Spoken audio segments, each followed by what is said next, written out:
Dans un contexte de postmodernité où tout doit être redéfini, tout doit être remis sur la table, c'est ainsi que le concept de gouvernement civil est aussi mis en question. Mais aussi, dans un contexte de postmodernité, on est tous experts. Tout le monde peut se permettre de se prononcer sur n'importe quel sujet, et particulièrement pour ce qu'il s'agit des réseaux sociaux. Et il y a des gens aussi qui pensent que la Bible, les Écritures, n'ont rien à dire pour ce qui concerne le gouvernement civil. Et pourtant, ce que je voudrais au cours de cette présentation, c'est démontrer que la Bible en parle. C'est un sujet qui est abordé par les Écritures et ceci dès l'origine même du concept. Et c'est pourquoi, à travers cette présentation, j'entends présenter le camp du gouvernement civil, à savoir quand est-ce que le gouvernement civil en tant qu'institution a été mis en place selon les Écritures, c'est quoi le gouvernement civil, quel est le rôle du gouvernement civil et comment un gouvernement civil qui devrait refléter les prescrits bibliques devrait pouvoir fonctionner. D'abord, pour le camp du gouvernement civil, je voudrais commencer avec ce que la Bible présente en termes de l'histoire de l'humanité qui a commencé dans le livre de la Genèse.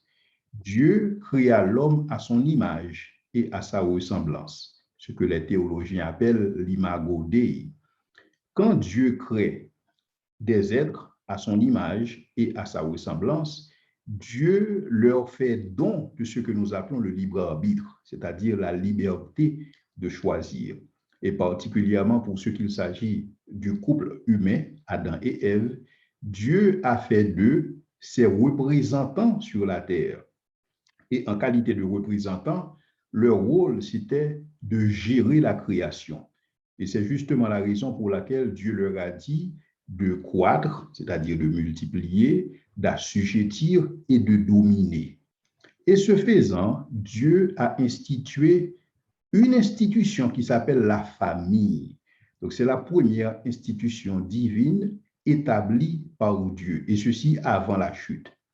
Cependant, avec la chute, le péché est introduit dans le décor. Le péché est introduit dans la création et le péché a affecté la création tout entière. Cependant, même avec la chute, Dieu réitère le mandat de gestionnaire qu'il a confié au couple humain. C'est-à-dire, même étant séparé de Dieu, même étant loin de Dieu, l'homme et la femme, ou si vous voulez, les représentants de la race humaine, avaient la responsabilité de servir comme intendant, comme gestionnaire de la création. Cependant, le péché qui introduit dans l'histoire de l'humanité a facilité un cadre de destruction orchestré par l'homme et qui ceci menaçait la race humaine d'extinction. Et c'est dans ce contexte que Dieu, dans sa miséricorde, a envoyé un déluge, tel que c'est dit en Genèse 6, le verset 13. Et le rôle de ce déluge, c'était justement pour faciliter que la race humaine ne soit pas entièrement détruite. Donc, quand bien même que le déluge puisse être considéré comme un jugement, le déluge, c'est un acte de miséricorde de la part de Dieu. Et c'était un acte qui était nécessaire. Cependant, après le déluge, Dieu a institué une autre entité ou Dieu a donné naissance à une autre institution qui s'appelle le gouvernement humain ou gouvernement civil, tel que c'est exprimé en Genèse 8, le verset 21, Genèse 8, verset 21-22, Genèse 8, Genèse 9, verset 4-6. Donc, le rôle de cette institution que Dieu a créée, c'est primordial. Mais avant de rentrer dans le rôle, essayons d'abord de comprendre le pourquoi de ce gouvernement civil. Pourquoi, après le déluge, Dieu a mis en place une telle institution. Alors d'abord, le gouvernement civil, en principe, c'est une extension du gouvernement divin. Le gouvernement humain, c'est une extension du gouvernement divin.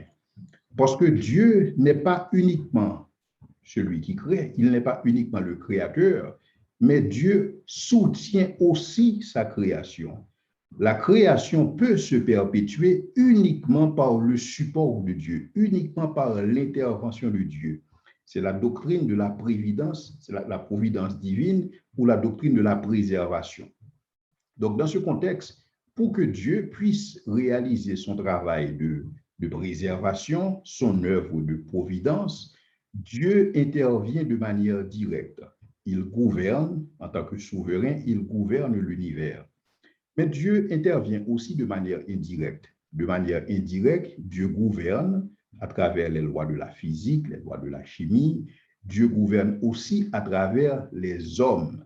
Et dans ce contexte, le gouvernement civil prend toute sa place dans la mesure où Dieu a institué ce gouvernement humain après le déluge pour adresser en partie le problème du mal. Parce que ce qui avait occasionné justement le déluge, c'était un cycle de violence sans fin, orchestré par l'humanité d'alors et qui s'était retrouvé, si vous voulez, sans leadership, sans un ordre qui s'appellerait plus tard le gouvernement civil. Et donc, dans ce contexte, le gouvernement humain, c'est une extension du gouvernement divin qui vise à préserver, qui vise à l'épanouissement de la race humaine. Mais cependant, dès qu'on parle de gouvernement humain, on fait aussi référence à une certaine perception, on fait référence à une théorie pour ce qu'il s'agit de l'homme. Donc, dans ce contexte, le gouvernement humain renvoie à une certaine vision du genre humain et aussi à une certaine conception de l'autorité. Maintenant, dans le contexte de la Bible, l'homme, la race humaine, est présenté comme étant à la fois corrigible et non perfectible. Corrigible dans le sens que l'homme, livré à lui-même, peut causer sa propre destruction en raison de l'effet du péché dans l'humanité. Mais cependant, il n'y a aucune politique publique, il n'y a absolument rien qui puisse être fait pour rendre l'homme parfait. L'homme n'est pas perfectible, cependant l'homme est corrigible. Et aussi l'homme, il est capable de grandeur, mais il est aussi capable de bassesse. Telle est la condition humaine. L'homme peut s'élever à la dimension de ce pourquoi Dieu l'a créé, tout comme l'homme peut s'abaisser et ne plus ressembler à ce que Dieu avait en vue quand il a décidé de créer l'homme. Et je voudrais illustrer avec cette citation de Blaise Pascal, qui est un mathématicien et philosophe, qui disait « Rien n'est plus répugnant que la doctrine de la transmission du péché originel. » Et pourtant, sans ce mystère, qui est on ne peut plus incompréhensible, nous sommes tous aussi incompréhensibles face à nous-mêmes. Et donc, la réalité, l'existence même du gouvernement humain doit tirer son origine à partir de l'introduction du péché dans la race humaine. Cela ne veut pas dire que sans le péché, on n'aurait pas eu une forme de gouvernement humain, mais cependant, l'existence, si vous voulez, de mécanismes de coercition, l'existence de mécanismes de régulation pour l'homme déchu, ces mécanismes auraient été différents au cas où l'homme n'avait pas connu le péché. Donc, si effectivement, il y a des gens qui soutiennent une thèse, à savoir, indépendamment du fait que l'humanité est péché ou pas, on aurait une forme de gouvernement humain. Je suis tout à fait d'accord. Cependant, la forme de gouvernance humaine que nous avions après la chute, c'est une forme de gouvernance qui visait à adresser l'effet du péché dans l'humanité. Vous voulez à renverser l'effet du péché dans l'humanité. Donc, tel était le rôle, telle était, si vous voulez, la vision que Dieu avait quand il a décidé de créer cette institution qui est appelée le gouvernement humain. Maintenant, quelles sont les présuppositions bibliques par rapport à ce gouvernement humain? Je vais présenter rapidement, d'une manière générale, certaines présuppositions bibliques et ensuite je vais considérer pour ce qu'il s'agit de l'Ancien Testament, parce que l'Ancien Testament avait une certaine vision du gouvernement civil qui est un peu différente de la vision du Nouveau Testament, quoique ces deux visions se complètent. D'abord, les présuppositions bibliques d'une manière générale.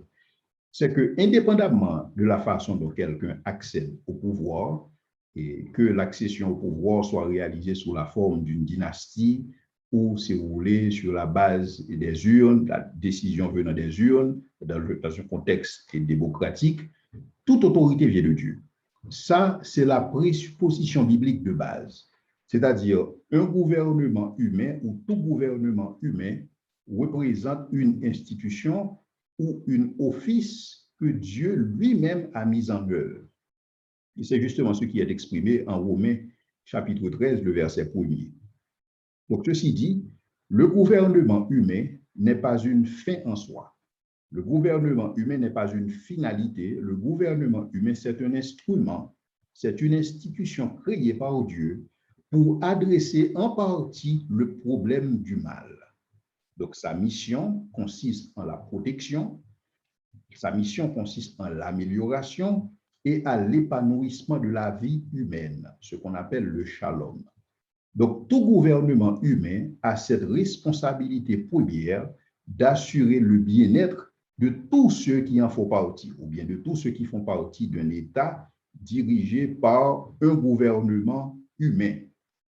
Et ceci est contraire par rapport à la pensée de certains philosophes, et comme Hobbes, comme Locke et Rousseau, qui croyaient que le gouvernement civil a vu le jour à partir de contrats sociaux primitifs orchestrés par les premiers hommes. Telle n'est pas la perception de la Bible. Et il y a Hegel aussi qui pense que le gouvernement civil a émergé à partir de forces immanentes dont il ne présente pas de description. Cependant, la Bible présente d'entrée de jeu que le gouvernement civil vient de Dieu. Le gouvernement civil est un instrument divin, c'est un mécanisme que Dieu a institué, et ceci après le déluge. Le gouvernement humain peut revêtir différentes formes et peut être administré de différentes façons. Mais cependant, quel que soit le mécanisme que le gouvernement humain va utiliser dans le cadre de ses opérations, il lui faut nécessairement opérer à partir d'une base morale. Parce que dès que nous parlons de gouvernement civil, nous parlons du gouvernement de l'homme par l'homme. Et ceci implique une certaine compréhension de l'homme, ceci implique une certaine philosophie de l'homme, et c'est cette philosophie justement qui sera utilisée dans le contexte de la gouvernance. D'où la nécessité que le gouvernement civil doit avoir une base morale pour pouvoir opérer. Et il y a aussi le fait que, ici, je ne fais pas référence nécessairement à la nation d'Israël où une théocratie a existé, mais l'idée que présente la Bible, c'est que toute autorité humaine relève d'une délégation divine. C'est ce qui est présenté en Jérémie 27, le verset 5, dans le Psaume 83, le verset 18, en Exode 9, le verset 16.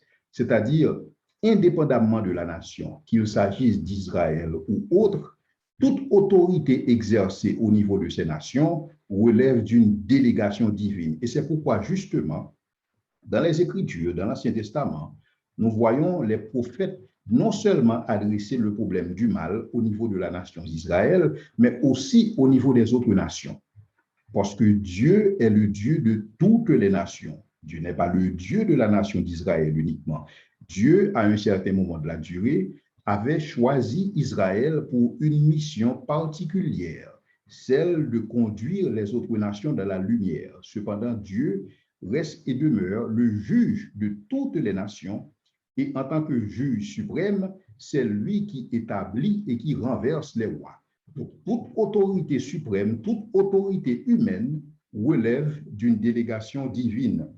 Et parce que justement, c'est une délégation divine, les magistrats ou ceux qui dirigent les gouvernements humains auront à rendre compte de leurs administrations.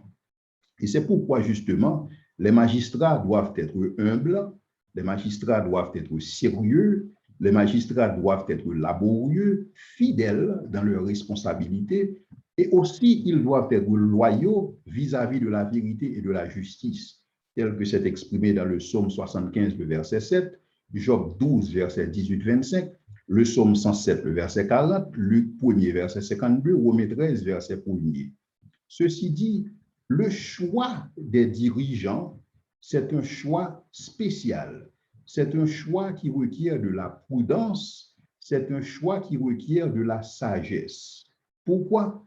Parce que ces dirigeants, s'ils ne présentent pas les qualifications présentées au niveau des Écritures, si vous voulez, au niveau de la moralité d'une manière générale, ces dirigeants peuvent se retrouver à diriger mal et tout le monde va en subir les conséquences.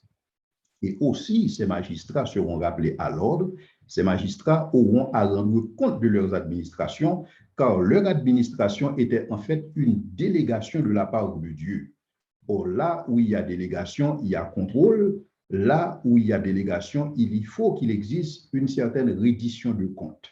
Donc, ceux qui dirigent l'appareil de l'État, ceux qui sont au contrôle, ceux qui sont aux commandes de la machine étatique, doivent savoir qu'ils vont eux aussi rendre des comptes.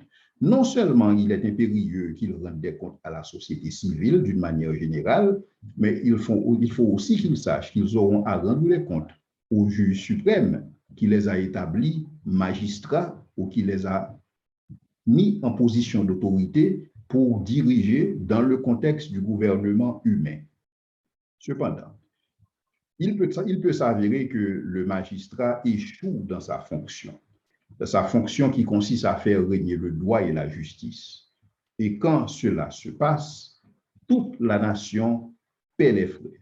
Et c'est ce que nous observons au niveau de Genèse chapitre 15, verset 12-18, Lévitique 18, verset 24-28, Esdras 1er, verset 4 à 7, Ésaïe 1er, 4-7, Jérémie 5, verset 7-17. Donc les magistrats, donc ceux qui sont en position d'autorité, ont la responsabilité de faire régner le droit et la justice pour le bien-être du plus grand nombre. Maintenant, considérons les présuppositions bibliques pour ce qu'il s'agit du Nouveau Testament, et après on va voir quelles sont les leçons qu'on peut éventuellement tirer de cette théocratie qui a valu en Israël pendant un certain temps. On retient 5 principes au niveau de ces présuppositions bibliques pour l'Ancien Testament. Premièrement, tout pouvoir doit être balancé par d'autres pouvoirs. C'est ce que nous lisons en Isaïe 33, verset 17-22, où on nous présente la Trinité, on nous présente l'Éternel comme étant celui qui est le roi, celui qui est le prophète, celui qui est le sacrificateur. En d'autres termes, il est juge, il est législateur et il est celui il est l'exécutif dans un certain sens. Il est vrai que ce texte, tel que c'était présenté par Ésaïe, ne parlait pas directement des gouvernements et au niveau des autres nations.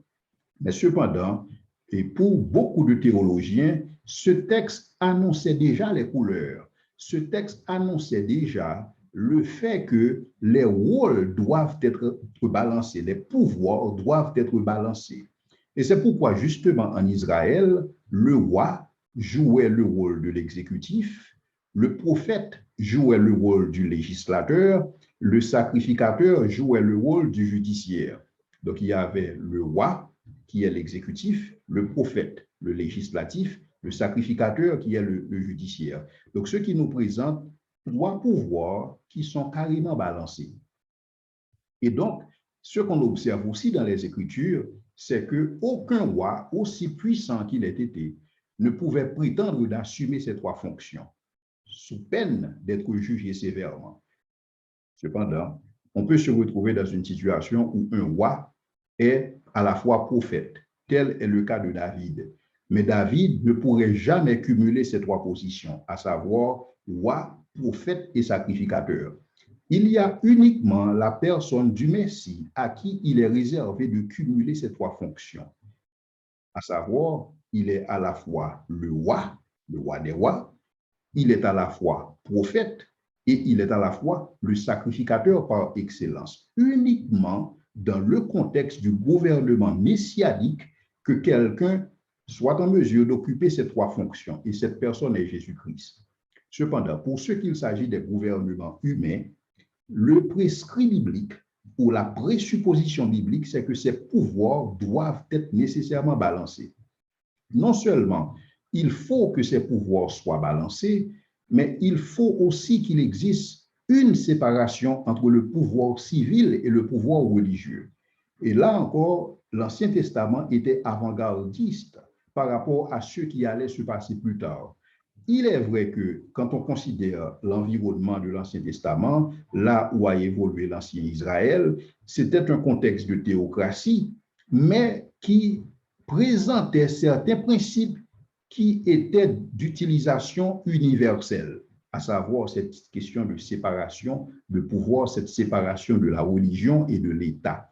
Et ce qu'on allait voir plus tard, où et comment et cela a contribué à faire beaucoup de mal à l'humanité. Et quand l'Église et l'État se sont associés pour diriger. Or, dans le contexte des Écritures, il faut qu'il y ait nécessairement une séparation entre ces deux pouvoirs, entre le pouvoir civil, qui à cette époque était représenté par Moïse. Donc, Moïse représentait l'État à cette époque. Et le pouvoir religieux qui était représenté par Aaron. Donc, c'est comme on a aujourd'hui cette séparation entre l'Église et l'État. Cette séparation existait déjà dans l'ancien Israël. Ça existait déjà et dans l'Ancien Testament, en la personne, dans le rôle que Moïse jouait et dans le rôle qu'Aaron jouait dans ce contexte.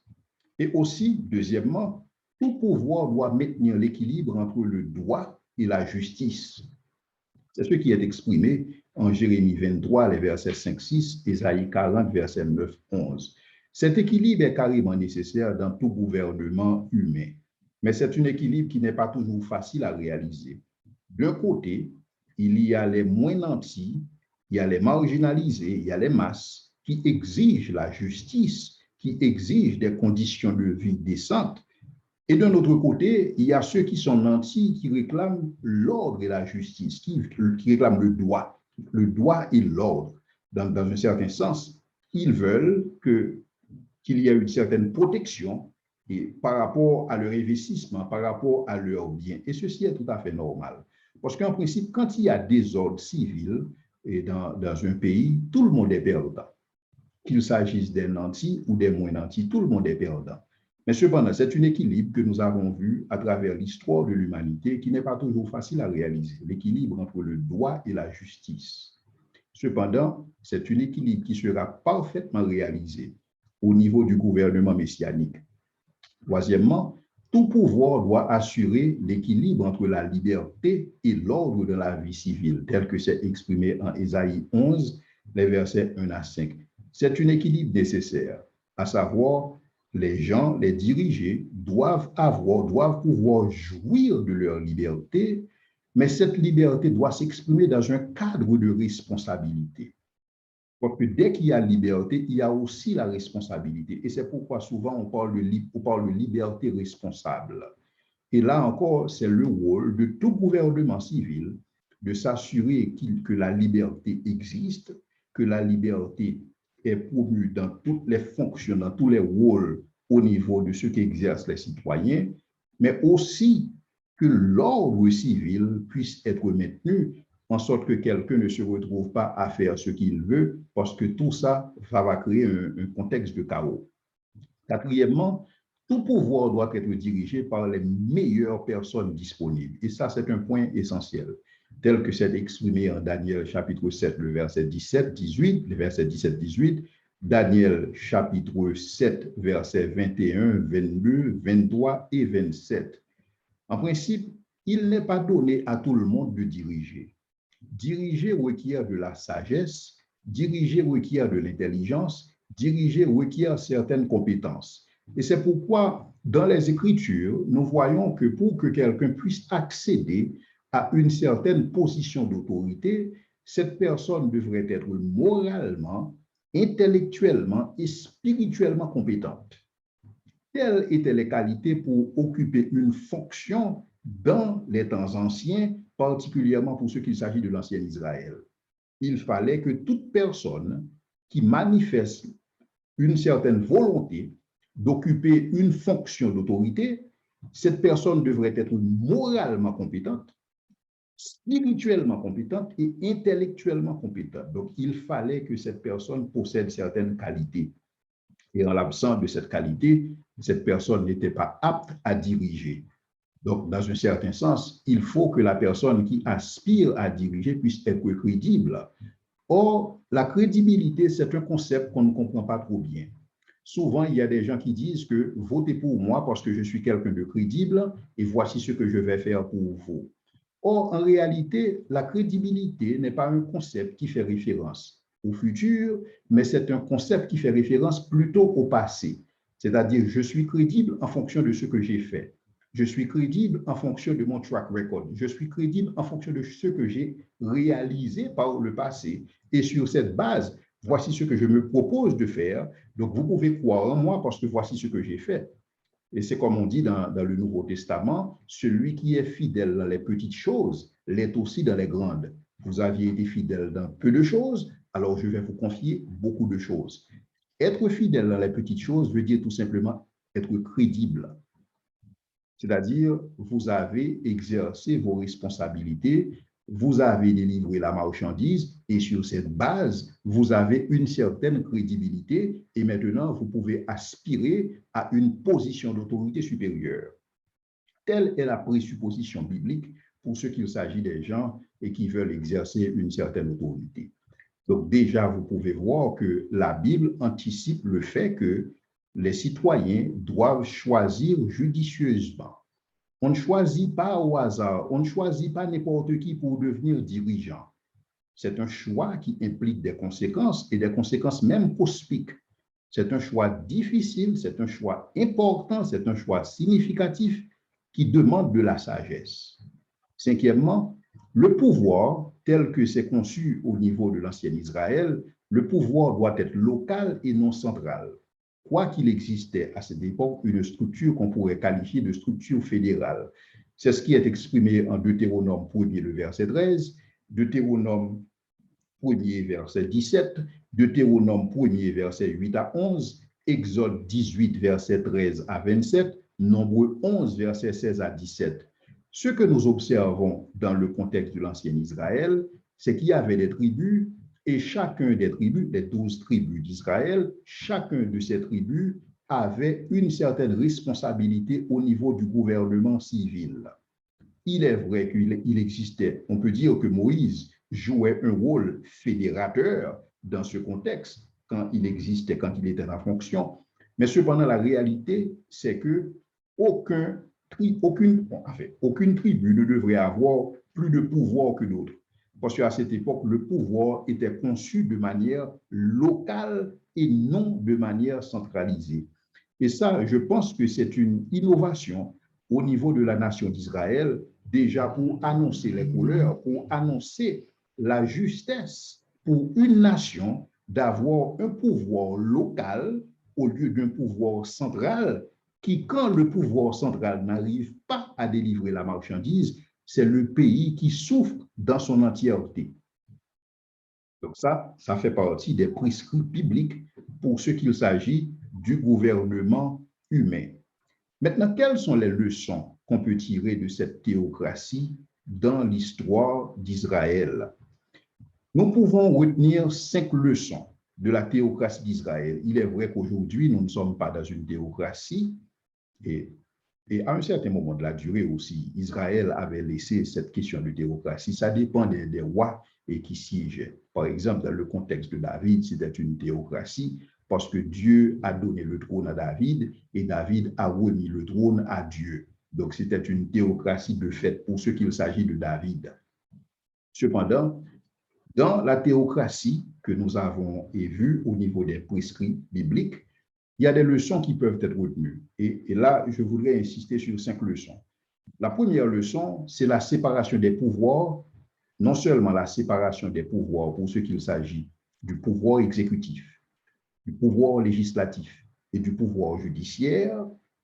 Aucun roi ne pouvait cumuler ces 3 fonctions. Aucun roi ne pouvait être à la fois roi, sacrificateur et juge en même temps et prophète. Et donc, dans ce contexte-là, la Bible, ou si vous voulez, dans la théocratie d'Israël, on annonçait déjà la nécessité de séparer les pouvoirs. Comme on dit souvent, comme disait Lord Acton, justement, le pouvoir corrompt, le pouvoir absolu corrompt absolument.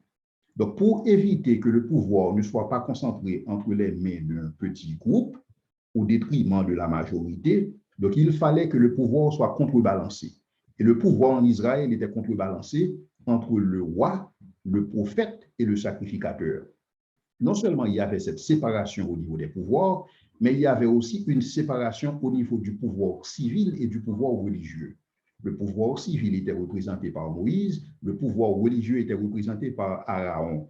Donc, il n'y avait pas cette possibilité que Moïse puisse empiéter sur le pouvoir d'Aaron et vice-versa. Donc, cette séparation était clairement annoncée. Deuxièmement, tout pouvoir doit être équilibré pour éviter de tomber dans l'anarchisme et dans la corruption. Il faut que le pouvoir soit équilibré. Troisièmement, c'est la nécessité de la décentralisation du pouvoir. Plus le pouvoir est décentralisé, mieux ça vaut pour un pays. Donc, mieux vaut avoir un pouvoir local qu'un pouvoir central. Quand bien même que le pouvoir local peut nécessiter une forme de fédération, une certaine fédération du pouvoir. Quatrièmement, c'est le rôle primordial des juges et des magistrats dans le maintien d'une communauté juste.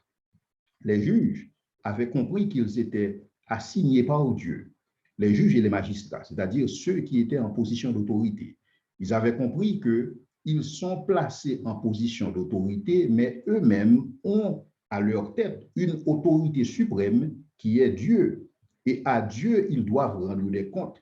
Et par conséquent, ils voulaient s'assurer d'être justes parce qu'ils ont un juste juge qui va les juger.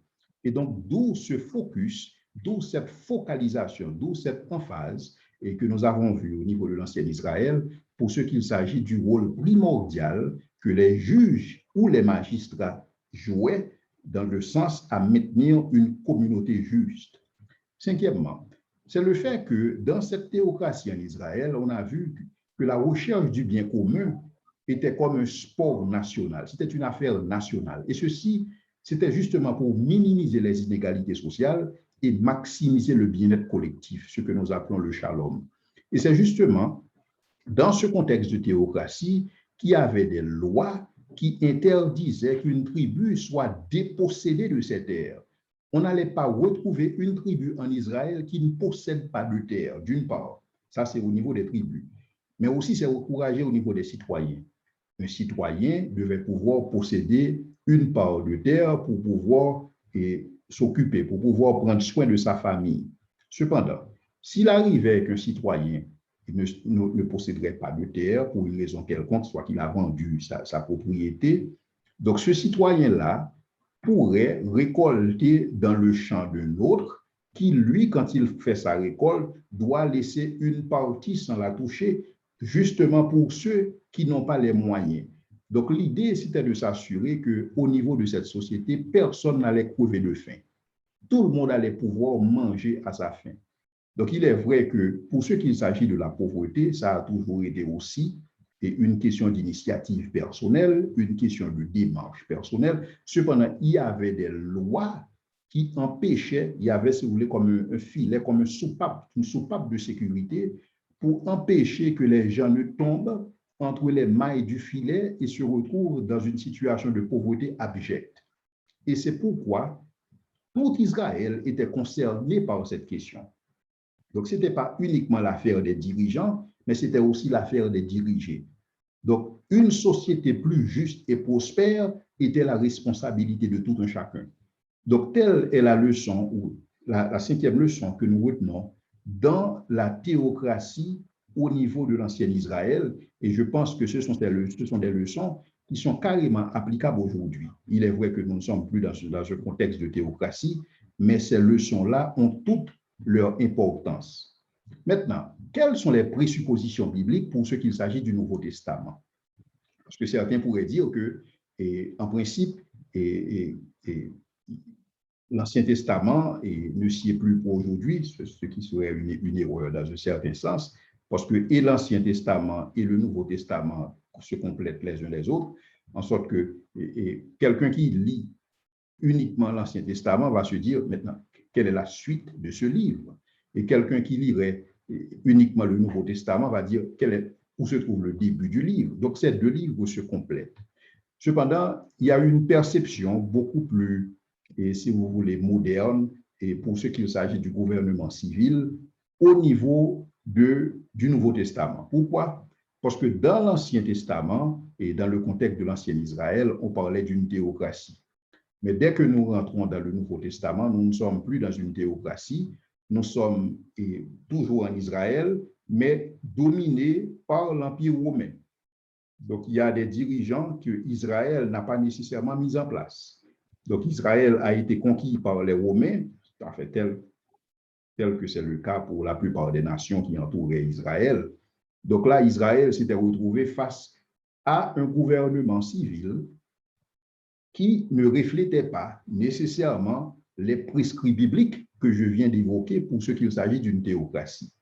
Maintenant, quelle était l'attitude de Jésus vis-à-vis de ce gouvernement civil, de ce gouvernement humain, dirigé justement par les Romains? Alors, la première chose que nous notons, c'est que Jésus a grandi en toute soumission à ses parents. Au début de mon introduction, je vous disais justement que dans un contexte de postmodernité, toute autorité est mise en question. Qu'il s'agisse de l'autorité parentale, qu'il s'agisse d'une autorité religieuse, qu'il s'agisse d'une autorité gouvernementale et même une autorité académique. Parce que maintenant, tout le monde est expert. Tout le monde a une expertise, tout le monde peut se prononcer sur tout et sur rien en même temps.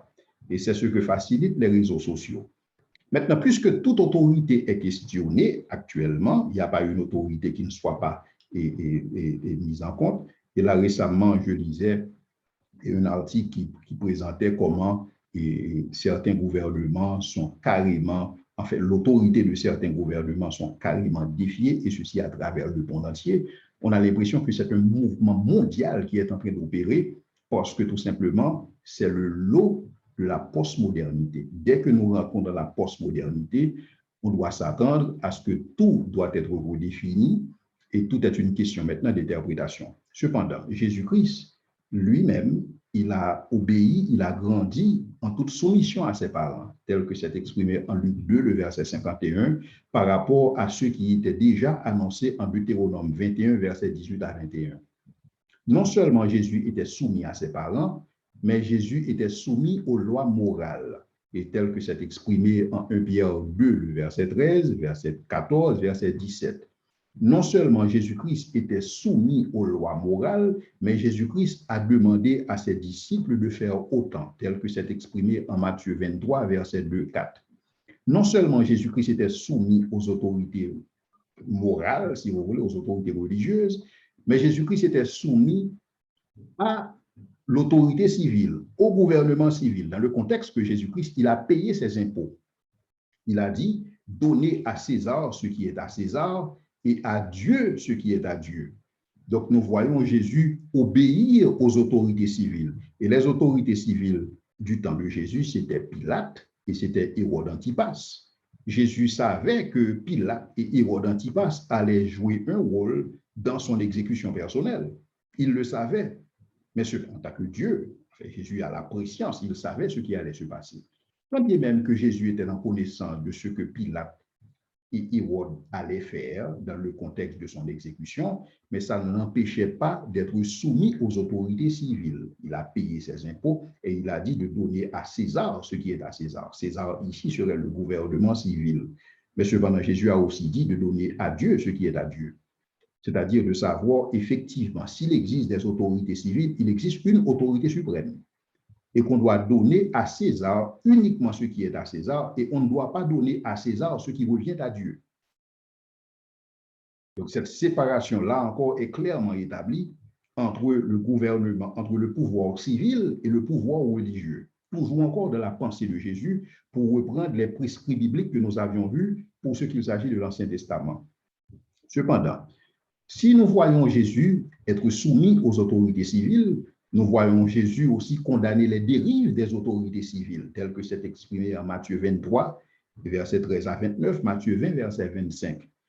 Donc, le fait pour Jésus d'être soumis n'est pas un chèque en blanc que Jésus donne aux autorités civiles sous prétexte qu'ils sont placés en autorité, ils peuvent faire ce qu'ils veulent. Au contraire, Jésus disait à Pilate que s'il est livré entre ses mains aujourd'hui, c'est parce qu'une autorité suprême en a décidé ainsi. Donc, il voulait rappeler à Pilate qu'il est magistrat, mais il est sous autorité, il est placé sous autorité divine pour faire ce qu'il fait. Donc, d'où la nécessité pour lui de bien juger, parce que lui aussi, c'est un homme en autorité, sous autorité. Et Paul fait la même remarque dans le sens que Paul exige la soumission aux autorités, tel que c'est exprimé en Romains 13, versets 1 à 7, et Paul le dit dans une perspective de recherche de la paix, rechercher la paix avec tous. Donc voici des leçons que nous retenons, voici des présuppositions que nous retenons tant au niveau de l'Ancien Testament qu'au niveau du Nouveau Testament. Maintenant, quelles sont les leçons apprises dans le contexte des présuppositions dans l'Ancien Testament et le Nouveau Testament en rapport au gouvernement civil? La première chose que nous notons, c'est que le gouvernement civil, c'est une institution divine. Le gouvernement civil ne prend pas son origine des hommes, d'un cadre, d'un contrat social ou d'une certaine force immanente, mais le gouvernement civil, c'est une institution divine, c'est une extension du gouvernement divin dont la mission est de s'assurer que les droits fondamentaux et inaliénables sont respectés. C'est-à-dire, puisque le gouvernement humain, c'est le gouvernement de l'homme par l'homme, ça devrait commencer avec une certaine définition de l'homme. Et c'est pourquoi tout gouvernement civil est par nature religieux dans un certain sens, parce qu'il faut à ce gouvernement une certaine vision de l'homme. Maintenant, dans la prescription biblique, puisque l'homme est créé à l'image de Dieu, l'homme possède une valeur et une dignité absolue et inviolable. Maintenant, dans le contexte d'un gouvernement civil, le gouvernement civil doit nécessairement prendre en compte ces droits fondamentaux et inaliénables que possède chaque citoyen et de faire en sorte que ces droits soient respectés. D'où le rôle du gouvernement civil. Parce que toute personne a droit à la vie, toute personne a droit à jouir ses propriétés, donc toute personne doit pouvoir avoir droit à une justice équitable. Donc, ce sont des droits fondamentaux et inaliénables, des droits que tout le monde devrait pouvoir posséder dans un pays qui se respecte. Le gouvernement civil est limité dans sa sphère d'influence cependant. Pourquoi? Parce que, comme je l'ai présenté dans l'introduction, l'homme n'est pas perfectible, il est tout simplement corrigible. C'est-à-dire, on peut mettre en place des institutions de correction, on peut faire passer des lois, mais cependant, il y a des choses qu'on ne peut pas légiférer. Par exemple, on ne peut pas légiférer l'amour. On ne peut pas passer une loi pour faire en sorte que l'homme aime son prochain. Ça ne se fait pas. Et c'est pourquoi, justement, il existe d'autres institutions qui sont là en appui au gouvernement civil pour suppléer à la faiblesse de ce dernier, c'est-à-dire la famille. La famille, c'est une institution divine établie par Dieu, non seulement avant la chute, mais aussi après la chute. Mais il y a aussi l'Église, qui est une institution divine établie par Dieu. Et la famille et l'Église ont la responsabilité de produire ou de générer de bons citoyens. Des citoyens qui vont pouvoir jouer un rôle significatif au sein du gouvernement civil et aussi au niveau des entités privées. Donc, quand dans un gouvernement civil, quand dans un pays, on n'arrive pas à trouver des citoyens honnêtes pour diriger la chose publique, il y a lieu de se questionner à savoir quel type de citoyens, quel type de gens sont éduqués au niveau des familles et au niveau des églises. C'est-à-dire, est-ce que la famille a démissionné tout comme l'Église? Parce que le rôle de la famille, le rôle de l'Église, entre autres, c'est de produire de bons citoyens.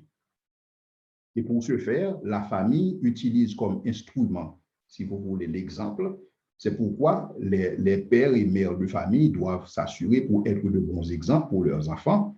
La Bible, elle, utilise comme instrument les Écritures, qui sont aussi là pour corriger. Donc, la famille corrige, l'Église corrige aussi. Donc, dans ce contexte, et la famille et l'Église sont là en support au gouvernement civil dans le cadre de la création de pools de citoyens compétents et honnêtes pour pouvoir assurer la gestion de la chose publique. Et aussi, ce que nous retenons comme leçon, c'est l'existence d'un contrat moral et légal qui lie le citoyen à César. Et tout comme Jésus était catégorique là-dessus, donner à César. ce qui est à César. Donc, il existe ce contrat moral, ce contrat légal qui lie le citoyen à César. Cependant, César, lui, enfin, pas que le gouvernement civil, je personnifie le gouvernement civil en César. César, quant à lui, doit garantir une redistribution des impôts et des taxes sous forme de services publics. Donc, c'est comme du do ou des, je te donne afin que tu me donnes. Donc, le gouvernement civil ne peut pas s'arroger le droit de prélever des impôts et des taxes et de ne pas donner des services publics aux citoyens. Donc, à un certain moment de la durée, on peut se retrouver dans une situation où les citoyens décident de ne plus payer des impôts et des taxes, où les citoyens décident de rentrer dans une sorte de désobéissance civile parce que le gouvernement civil n'arrive pas à délivrer la marchandise. Parce que c'est un contrat moral, c'est un contrat légal qui lie le citoyen avec César, le gouvernement civil. Le citoyen paie ses impôts et ses taxes, et en contrepartie, le citoyen doit pouvoir jouir de services publics mis en œuvre par le gouvernement civil. Et il y a aussi le sphère d'influence, c'est une autre leçon que nous retenons et dans le contexte des présuppositions bibliques, Ancien et Nouveau Testament, en rapport au gouvernement civil, c'est que le sphère d'influence du gouvernement civil, c'est l'action civique. Et le sphère de l'Église, c'est l'action sociale. Mais souvent, il y a des gens qui n'arrivent pas à faire la différence, qui voient que l'Église doit rentrer dans un jeu politique.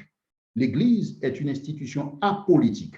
L'Église ne peut pas faire de la politique. La politique ne fait pas partie de la mission de l'Église. Mais cependant, tel n'est pas le cas des citoyens qui constituent les congrégations. Si l'Église est apolitique, le citoyen ne l'est pas. Le citoyen chrétien n'a pas cette restriction, la restriction que possède l'Église. Donc, le citoyen chrétien, n'ayant pas cette restriction, doit nécessairement servir la République. Et en servant la République, ce qu'il fait, il donne un avant-goût du royaume céleste. Mais il le fait sans sombrer dans l'utopie que sur la terre, on va créer un contexte paradisiaque.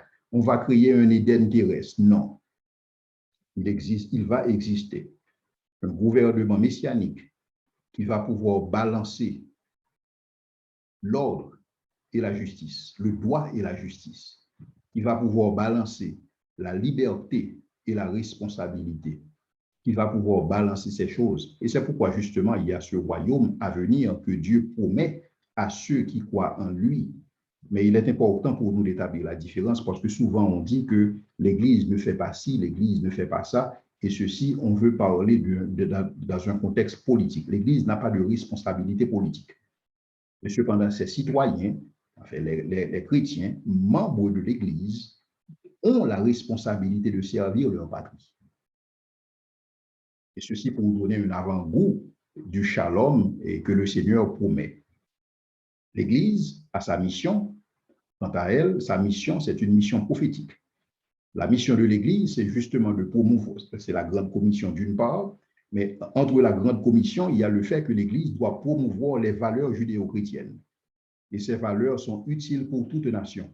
Et c'est pourquoi Max Weber, dans sa thèse, l'éthique protestante et l'esprit du capitalisme, il a vu que les pays protestants, les pays où on fait la promotion des valeurs judéo-chrétiennes, ce sont des pays où on a un taux de développement assez intéressant, assez acceptable. Pourquoi? Parce que les valeurs judéo-chrétiennes charrient avec eux des concepts qui ont rapport avec le développement. Parce que par valeurs judéo-chrétiennes, j'entends l'intégrité, la poursuite de l'excellence, l'honnêteté, la libre entreprise. Ce sont des valeurs qui sont carrément importantes dans le développement de n'importe quel pays. Et c'est justement ce que Max Weber a observé. Mais l'Église devrait pouvoir faire la promotion de ces valeurs judéo-chrétiennes. En sorte que, quand nous disons que dans un pays, c'est un pays majoritairement protestant, cela voudrait dire que dans ce pays, les valeurs judéo-chrétiennes sont en vogue. Les membres de ces églises utilisent ces valeurs judéo-chrétiennes dans le cadre de leurs entreprises, dans le cadre de leurs activités civiles et politiques, tout ce que vous voulez. Donc, on devrait pouvoir observer une retombée de ces valeurs judéo-chrétiennes mises en pratique dans le cadre du gouvernement civil et dans le cadre des autres activités réalisées au niveau des autres institutions. Donc ça, c'est l'un des rôles, si vous voulez, l'une des responsabilités de l'Église, l'une des missions et que possède l'Église. Et l'autre, c'est aussi de dénoncer le mal. C'est la mission prophétique de l'Église. L'Église doit dénoncer le mal. Et c'est pourquoi, justement, quand un gouvernement civil ne fait pas et ne prend pas ses responsabilités à cœur, ça peut créer des tensions entre le gouvernement civil et l'Église, parce que l'Église doit dénoncer les dérives. L'Église doit dénoncer le mal. L'Église annonce, mais elle dénonce en même temps. Donc, quand bien même que l'Église ne puisse faire de la politique, les citoyens, les chrétiens, membres des églises, doivent nécessairement s'impliquer dans la gestion de la chose publique. Et donc, voici autant de leçons que nous retenons pour ce qu'il s'agit du gouvernement civil dans une perspective biblique. En conclusion, il y a lieu de se rappeler que Dieu n'est pas uniquement créateur, mais Dieu soutient aussi. Il soutient, il préserve et il gouverne l'univers. Il le fait de manière directe quand il intervient, quand il fait un miracle, mais il intervient aussi de manière indirecte à travers les lois de la nature, à travers le gouvernement humain, à travers les hommes, à travers ses créatures. Donc Dieu intervient dans ce contexte et particulièrement à travers le gouvernement civil, Dieu intervient dans le sens à adresser le problème du mal et faire la promotion du bien-être de ses créatures. Donc si on pourrait résumer le rôle du gouvernement civil dans une perspective biblique, c'est d'adresser le problème du mal par la justice et de s'assurer de la promotion du bien-être de ses créatures, enfin des créatures de Dieu, hommes et femmes. Donc, dans l'exercice de ses responsabilités civiles, le gouvernement civil bénéficie ou bien doit bénéficier du support de la famille et de l'Église, dont l'une des responsabilités de ces entités, il s'agit de préparer des citoyens honnêtes qui vont pouvoir servir dans le gouvernement civil ou dans d'autres activités en rapport à la société civile. Le pouvoir du gouvernement civil ne doit pas se limiter à une entité ou à une seule personne. Donc, on a vu cette nécessité que tout pouvoir doit être contrebalancé. Et on a parlé de ces différents pouvoirs, le pouvoir exécutif, le pouvoir législatif, le pouvoir judiciaire. Et au niveau de tous ces pouvoirs, il faut tenir compte du pouvoir civil et du pouvoir religieux, qui doivent aussi être séparés. Donc, le pouvoir civil et le pouvoir religieux représentent deux sphères d'influence distinctes. Le pouvoir civil opère dans le temporel, le pouvoir religieux opère dans l'éternel. Et l'un de ces pouvoirs ne devrait pas empiéter sur l'autre. Et au final, si l'Église est apolitique, les chrétiens ne le sont pas. Ils sont des citoyens de deux royaumes et ils doivent s'impliquer dans ces deux royaumes. Le chrétien doit s'impliquer dans le royaume de Dieu, dans le royaume à venir. Il doit travailler pour l'avancement de son royaume, de ce royaume-là. Mais en même temps, il doit s'assurer, étant sur la terre, de faire bouger les lignes, de faire bouger les choses dans la bonne direction, ne serait-ce que pour donner un avant-goût de ce royaume qui l'attend. Donc, c'est pourquoi, en tant que citoyen, le chrétien a la responsabilité de servir le gouvernement civil, de servir les autres entités qui existent au sein de la société, de faire preuve d'initiative, de faire preuve de créativité pour faire avancer les choses et donner un avant-goût du shalom. Voici, chers amis, le gouvernement civil dans la perspective de la Bible. Donc, voici comment la Bible voit, voici comment la Bible perçoit, voici ce que la Bible enseigne pour ce qu'il s'agit du gouvernement civil. Et là, je vous garantis que si les prescrits, si les présuppositions bibliques, qu'il s'agisse des présuppositions au niveau de l'Ancien Testament ou du Nouveau Testament, si ces présuppositions étaient suivies, il est évident que nous aurions, que nous connaîtrions de meilleurs gouvernements civils, et ceci à l'échelle mondiale. Merci.